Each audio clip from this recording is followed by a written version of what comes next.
where we interview interesting people doing interesting things, where you can expand your connections, your community. Kindness is cool and smiles are free. And let's get this party started. And it's a great day, and welcome to the Pirate Broadcast. We have another amazing individual here that we're going to be talking about making connections, helping in the world, adding value, and making sure that people have something that they need when they need it. Angel, welcome to the Pirate Broadcast. Thank you. Thank you very much, Russ. It's a pleasure and an honor to be here. And obviously, thank you, everybody who's watching us today. You know, whether you're watching today, right now, or in the future, I think this brings a lot of value to a larger audience. And the thing that we're in right now, and we were talking before the show, Angel, is we're in a transformational age. And right now, a lot of things are happening, a lot of chaos and noise and things like that. And I think that the optimists, the ones that have resilience, the ones that are flexible, the people, the individuals that allow things to unfold and then take the road that is open to them, they're going to succeed and always supply inspiration for others. So I know on your journey, you had to start somewhere. So tell us, for those that may not know you yet, or those individuals that haven't heard of you yet, got to give us a backstory on how you got to be the CEO Confidant. Thank you.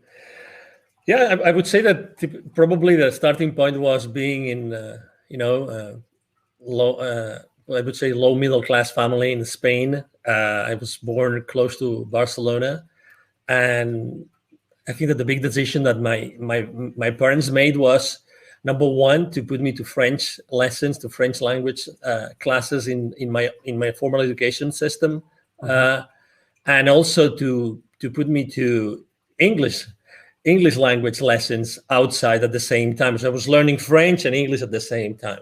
Wow. And I think that was probably the reason why I eventually have been doing what I have done, which is, really fast forward, like helping so many, more than 1,500 companies and their CEOs in more than 33 countries. I have always felt that my roots were everywhere. So I always felt comfortable living everywhere. Mm-hmm. I've lived in 8 different countries, although I've done business in more than 30 countries. But I always felt like everywhere was my home. And I could really thrive everywhere, regardless. I could thrive anywhere. I think that as much as obviously I have my preferred places in the world, right? But I could really live for some time anywhere, or I could be a real nomad. Having a family makes things a little bit complicated, but sure. But still, and I think that was the journey. I mean, when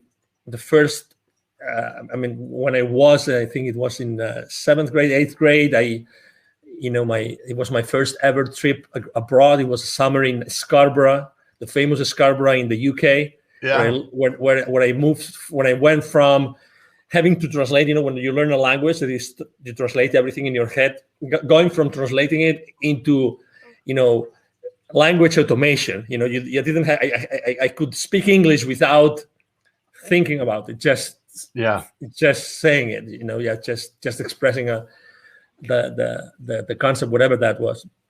And that was the beginning. Eventually, when I was in college, I was part of an international organization that allowed me to enjoy several scholarships in several countries. And then my first job was actually working for the rector, which would be here, the president of the university, my own college, helping them in the rector's office as an international officer, going all over Europe and the Americas, negotiating contracts and establishing partnerships.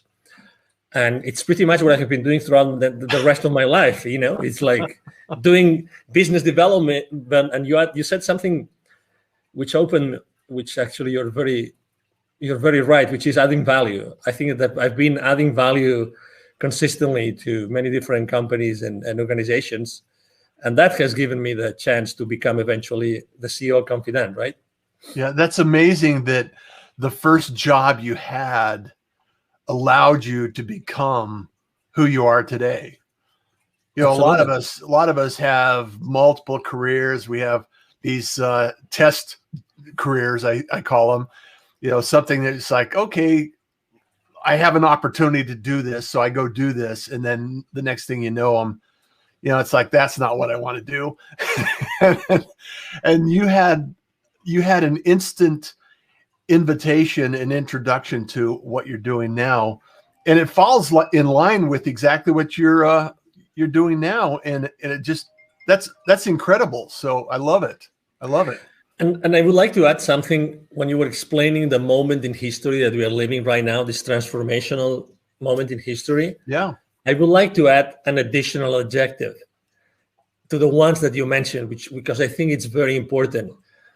And we all have been the last 14 months kind of trying to figure out what's going on, right? What to do with our lives, blah, blah, blah. Creator. I think that right now it's the time of the creators. It's the time of the proactives. It's the time of those that want to take the lead in the world, and those that are willing to take the lead in the world, regardless of where they are today. I think it's going to be the ones that are going to be leading the world in the future. Yeah. There are so many opportunities out there. Like we were talking about before the show, is there's so many opportunities out there for business owners and, like you said, creators. My mantra is I wake up with gratitude, Angel. I create something every day. I work to help somebody every day. And then I just love the opportunity to inspire somebody every day. So, and that's what you're doing. You're inspiring CEOs and executives to think bigger, to think more impact. I mean, you help the top echelon of CEOs, and you're still also, for those that may not know this, is you're learn about entrepreneurship. So I want to make sure that when we talk about creative, about how you created that inspiration to those individuals in different communities that may not have the resources available to us in some, like Texas or Arizona. Exactly. Isn't it amazing? I mean, we didn't plan for it, but today it's the World Innovation Day, actually. So it is. How appropriate is that? Yeah, exactly. So, I mean, how else can we relate our conversation to innovation and creation and creativity, right? Uh-huh. So I moved. One of the countries I lived in when I moved from the UK to the Americas was Mexico. So I lived in Mexico for 10 years, and I was traveling all over the continent. And I was meeting with all those, I was meeting with all those CEOs and C-level executives and general managers, all these people, because the kind of business development work I was doing, it was basically closing business with the people in charge, with the leadership teams of those companies. Mm-hmm. But at the same time, as you know, as you've been in Latin America, it's very easy to see those manufacturing plants where you went to close business. It's very easy to see those in the outskirts of the cities, in the rural areas, all these places. And in those places, obviously, there's always poverty, and there's always kids that are asking you to do something. I remember clearly, very often, if not all the time, outside those manufacturing plants, there would be those kids coming to me and say, "Hey, senor, I would like to clean your car. I would like to wash your car. I would like to wash your windscreen. I would like to sell a bottle of water to you, or I would like to sell some gums or some candies," whatever it was, the way that they were making their ends meet, right? So I was always, like, in a matter of minutes, I was seeing all those kids in need, and I was dealing with, and I was talking to very powerful in terms of economy, people, right? And so at some point in 2015, I had this epiphany. I had this experience in which it was very clear to me that I had to help. If it wasn't me, who would be more experience prone to do this? Who had this experience of reaching out to the most powerful people in those companies, and at the same time acknowledging those kids in need? So it was and I reached out to a business partner and friend of mine, and then we brought his father in, and we started what today is Wisdom for Kids, and it's basically it's an international, charity, international non-profit organization. And what we do is we help underprivileged kids in Latin America become entrepreneurs using their local resources. And teaching kids, it's a non-stop source of inspiration, because kids are genuine, kids are spontaneous, kids are, not only are they are our future, but also they have so many lessons to teach to us. Yes. I'm one of those parents. I have 3 kids. I'm one of those parents who strongly believe that the kids actually choose us and the kids are here to teach us lessons. So it's not only that we have to make sure that, they thrive and they grow and they're reliable, fully reliable when they become 18 or 21, whatever the age is. I believe that also they are in our lives to teach us some lessons. So we have to be wise enough, smart enough to be able to listen to the lessons that they have to teach us. And I think that historically speaking, we as parents have done a very poor job of listening to our kids. And I'm not meaning, I don't mean spoiling our kids. Yeah. Let's be clear. I just mean to have real, genuine conversations. I think that as true as it is, the statement that we often say that we become parents without a manual, and the kids come without, I think that the kids come with many lessons to teach. And we should be listening. We should be listening much more, much more. And do you think it's because I've thought about this a lot, it's the statement, create like a 5-year-old. Yeah, absolutely. Because it's the creativity and the curiosity that a 5-year-old has, and the question why is it done that way? Why do we have to do it that way? And when we get older, we have a tendency to throw those questions out the door, and when in reality, like you said, we could learn from those lessons. Totally. Yeah. There's many questions, and there's many things that, and I still to this day, when we go to, not this past year, because unfortunately there were so many traveling restrictions, we couldn't go, but even the local volunteers we have in several places in Mexico, to give you an example, I mean, they have not been able to see the kids. We have not been able to really be in touch with them, and that's obviously very, very unfortunate. But when they ask you all sorts of questions, and anything is possible. That's the good thing, and we are very. I mean, the way we designed our workshops is also very unconventional. We focus much more in energy than knowledge, much more in experience than content, like entrepreneurial content, because those kids, to start with, many of them have self-esteem problems, and many of them, they have this reinforcement in which they're being told, this is your community and you will live here, and that's your these are your boundaries. You cannot leave this place, and you can only become this or this or that. So actually, in our workshops, we literally tell them and inspire them through different practices that they really can become whoever they want. They really can become whoever they want, and they really and we also have to be extremely respectful with the local culture. We are not there to disrupt their community. We are there to help their community grow. We are there to really help them become the difference and become. We're just talking about transformational, right? We are there to help them be transformational if that's what they want to be. And that's why also the role of their parents is so important. Yeah, I love the idea of being available to inspire people to, because like you said, the kids are the future. And if we could teach them some free thought, innovation, ask why, and the creativity that goes into that, and develop that skill, they're going to be creators in the future. They're going to be creating amazing things that we haven't even thought about yet.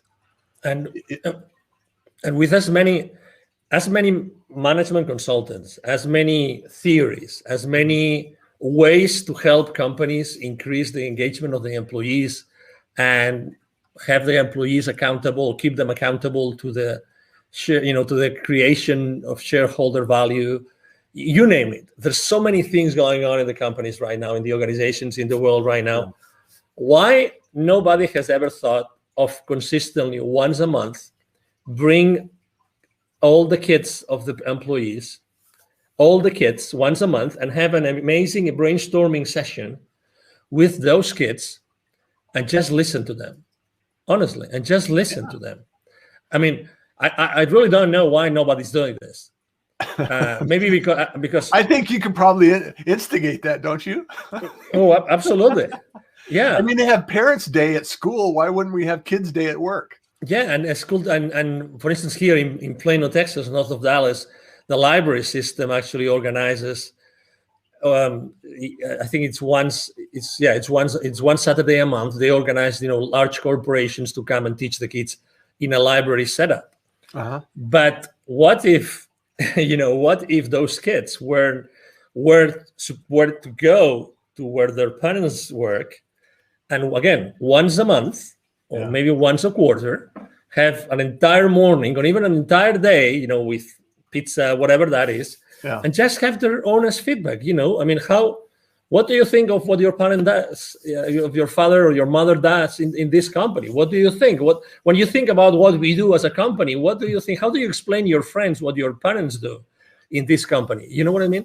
These kind of conversations, I think that it would bring very, very inspiring feedback to the leadership teams of the organizations in the world today, very honestly. Yeah. And because, again, who is in touch today consistently with the kids besides the parents, right? The teachers. Okay? Yeah. Everybody goes, let's say K-12, they go to school and they have teachers. So there's this gap between, those school districts and those schools and what the parents do for a living. They only meet, let's say, carpool in the morning, carpool, in the evening, maybe some, teacher parents conference kind of thing. But that's it. Yeah. But this gap is artificial. It's totally artificial. Yeah. And also this gap, you probably remember in high school, some of the most innovative high schools in the country, they try to also close the gap between organizations and students, because those students eventually will work on those companies, right? Right. But why not starting to do that much more early on in the existence of those kids? Because it's not two separate worlds. No. And I don't mean that everybody will have to become an employee. Maybe some want to be, a solopreneur or an entrepreneur or a startup CEO. But again, it's this inspirational part of the existence of us as human beings. Yeah. That we miss out totally today. Totally. Well, I think it's important also to understand that until a child or someone growing up is in kind of exposed to that community, that environment, either be a business owner, an employee, or an entrepreneur, or a startup community, until someone's exposed to that, how do they even know that it exists? How do they even understand that it's an opportunity that they could actually do, that could they be involved in, they could help and contribute, and it's really one of those things that we oftentimes fall into, or just through chance find a career. And a lot of people, some of the children or some of the kids are growing up through high school and college, they know exactly what they want to do. I'm going to be this, I'm going to do this, I'm going to be there. And it's very rare that takes place in my experience. And it happens through a number of different jobs. You have your startup jobs, you have your kind of exposure to employees, and you understand that, okay, I'm either going to take an employee role, or I'm going to take an entrepreneur role, or I'm going to do something. And if we could expose kids to that environment early on, imagine the power that they could have growing up and knowing that information in advance, so they could choose what they do with their life. Mm-hmm. Yeah, absolutely. And also, there's also some experiences of trying to bring parents to schools and teach them or share with the kids, but still, this gap, I think that it should be closed for the good of the society in general. And we're talking about, the future, and we're talking about we being transformational leaders today and what transformation means, right? So I think that's one of the things that we have to really thoroughly think about. That there are those gaps in the development of our world, in the development of our society, and those gaps can easily be closed with just the intention, just the intention of wanting to do it. And we really don't have the intention. And again, every school system, every state has their own rules, blah, blah, blah. But still, what's the most important thing here?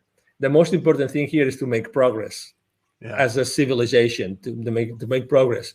Everybody wants to have their communities thrive, and everybody wants to have safe communities. And so maybe ultimately we all want the same thing, right? Yeah, we all want, and we all help each other. When someone is in need in the community, we all help each other. We all try to do as much as we can. So that's why I think that the responses are not like outside of us, but the responses of many of those questions, Russ, are inside of us. Yeah. I mean, eventually, I remember, let me tell you, the winter storm that we had here in Texas in February, right? Yeah. So which was insane. It was crazy. Yes. Was it like -5? And I remember sleeping in our master bedroom at 35 degrees that night. Oh, because there was no power.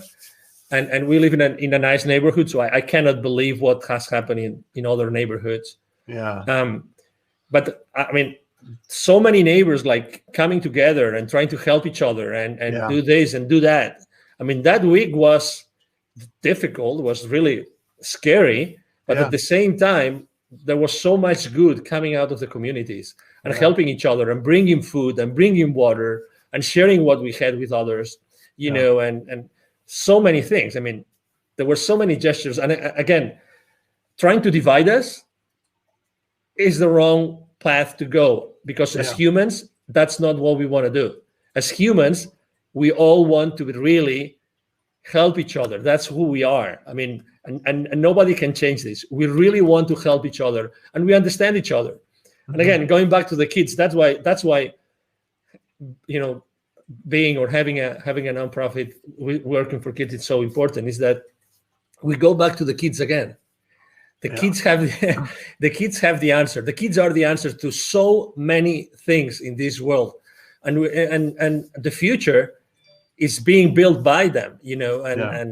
And again, we should pay much more attention to what the kids represent in our world, and really have them more present in the decisions that we make every single day.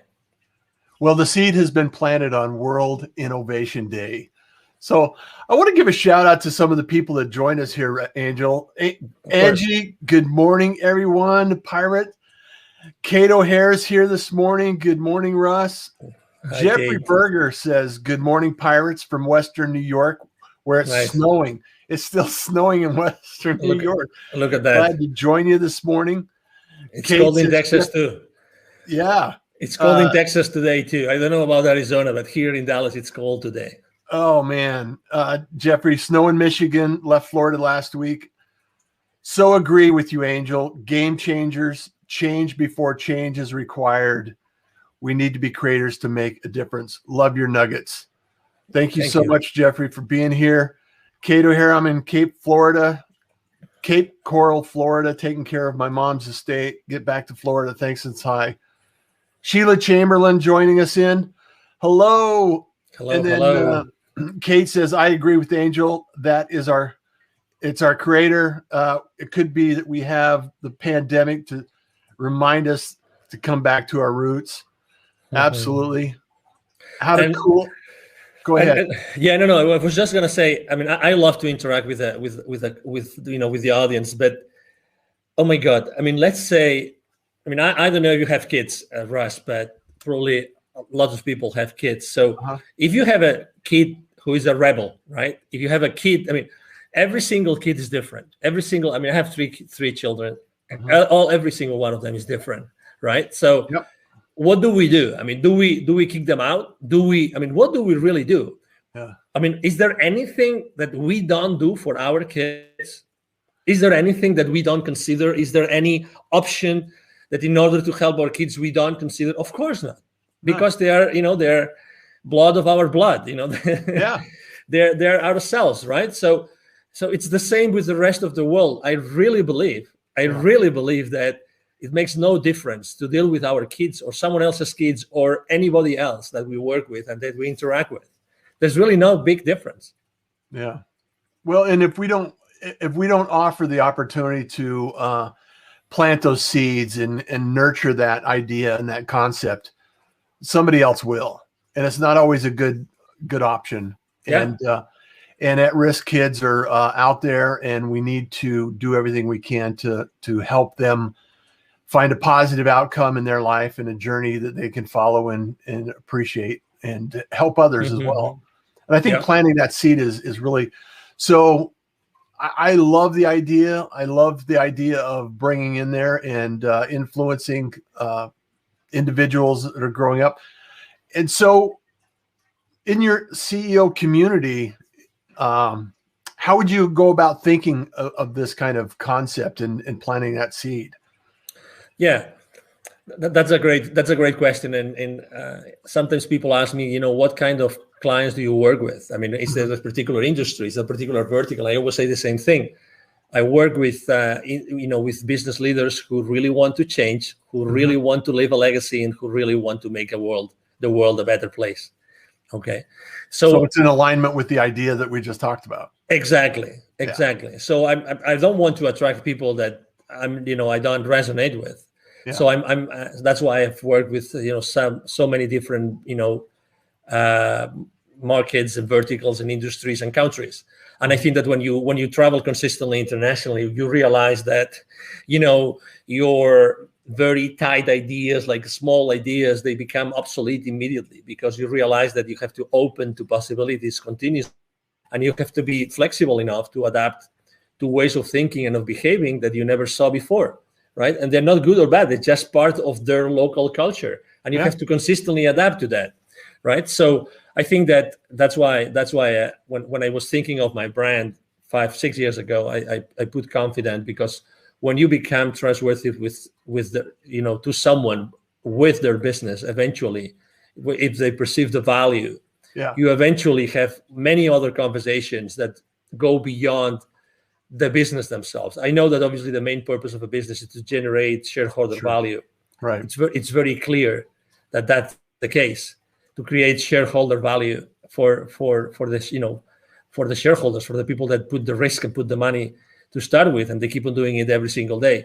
But there's still a higher purpose. There's still a higher purpose. And I believe that companies really, if they want to, they can really work with these principles, and they can really incorporate more of those principles as an organization, not only with the business leaders. Yeah. I truly believe that it's an amazing opportunity for us to make changes, drastic changes. And a lot of people through the last 14 months, like you mentioned, have kind of set back, identified some of the things that they may not need to do on the future.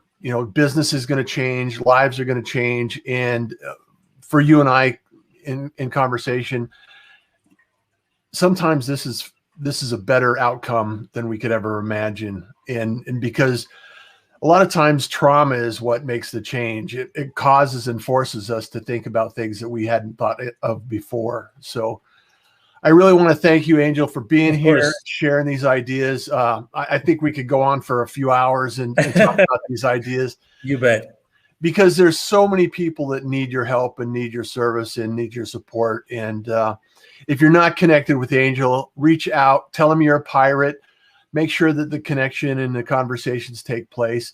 Where do you like people to reach out to you, Angel? Thank you. Yes, it's my email address. It's my direct email address. Either my team or myself respond to all the messages. It's very easy.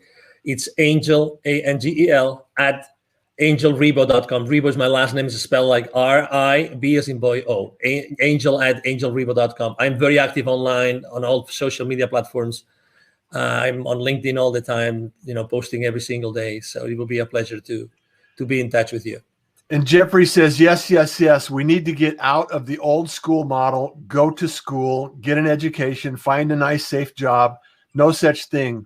all options should be taught early on for the kids to really decide where and what they want to do. So good, Russ. Great talk this morning, guys. Angel, it's a pleasure. Thank you. Thank you for being a pirate, for being here. I am a pirate moving forward. I love this. And as always, everyone, make those connections, start those conversations. We're so close that we can't even sometimes see the differences. And through those conversations, we always know that kindness is cool. And smiles are free. So thank you, Angel. Thank you. Don't go away. We'll be right back. Bye. Thank you for joining the Pirate Broadcast. If you found this content valuable, please like, comment, and share it across your social media channels. I would love the opportunity to help others grow in their business. The Pirate Syndicate is a platform where you show up, we produce the show. It's that easy. If you want to be seen, be heard, and